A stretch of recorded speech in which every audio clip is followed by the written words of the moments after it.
Hey guys, welcome back to the third episode of the Magic Shooter tutorial. Last time, we implemented basic player movement. In this episode, we'll have the player properly follow and rotate around the camera like it's a third-person game. This will be a simple camera system, but if you're interested in something more complicated, feel free to look it up or explore on your own. First thing that we want to make this happen is a script that will set up the camera position. This will be the player follow script, which we will put in the player folder.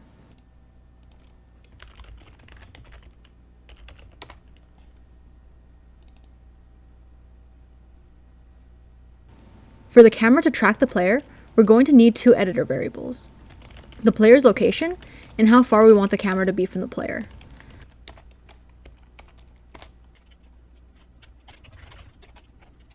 To get the player position, we want to store its transform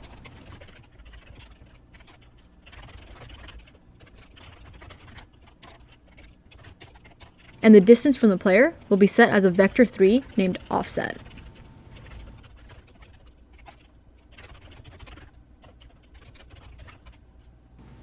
Next, we want to have the camera follow the player's position. We're going to be doing this in late update, which runs after all physics calls have been made, so we know exactly where the player will be after all of the physics have been calculated.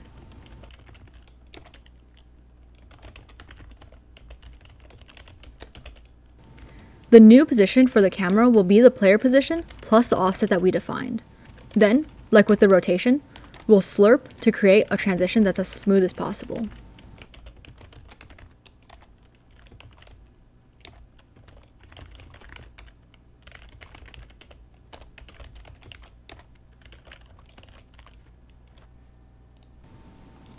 Back in the editor, we want to attach the player follow script onto the camera and attach the player object onto the script.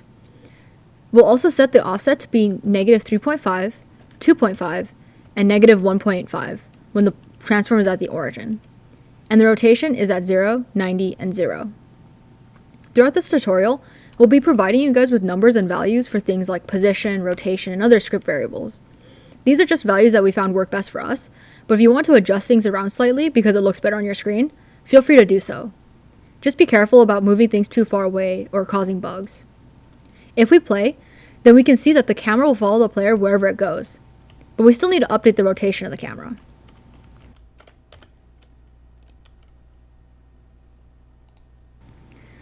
Next, we want to allow the camera to rotate around the player. We want a new editor variable in player follow to define how fast the camera will be rotating left and right. This will just be a float that we can set from the editor.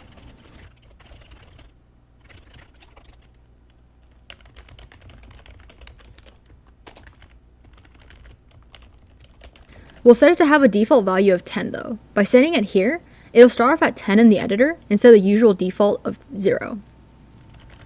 We'll update the rotation right after we update the position.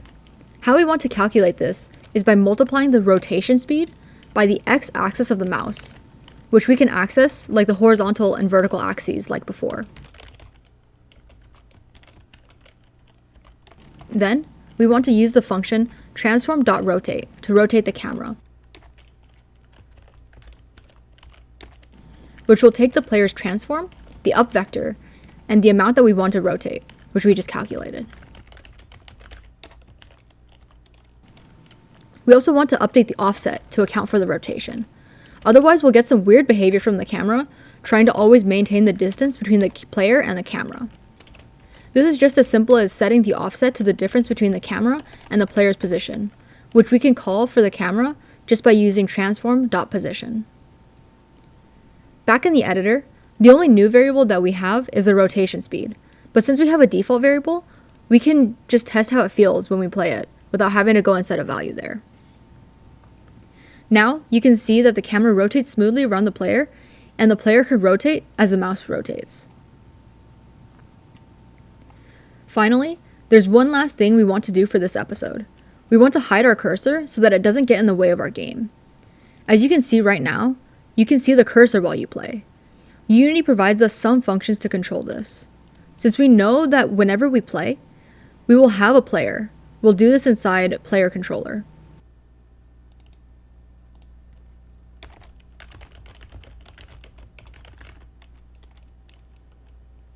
Inside start, we're going to call the cursor as an object, and set its lock state variable to cursor lock mode dot locked.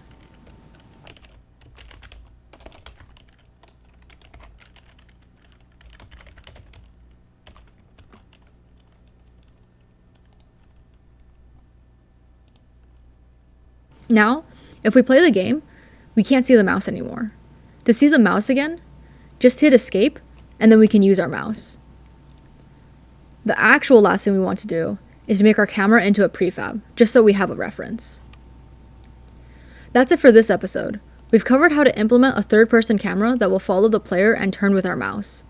In the next episode, we'll create and add enemies into our game. Thanks for watching, and I'll see you in the next part.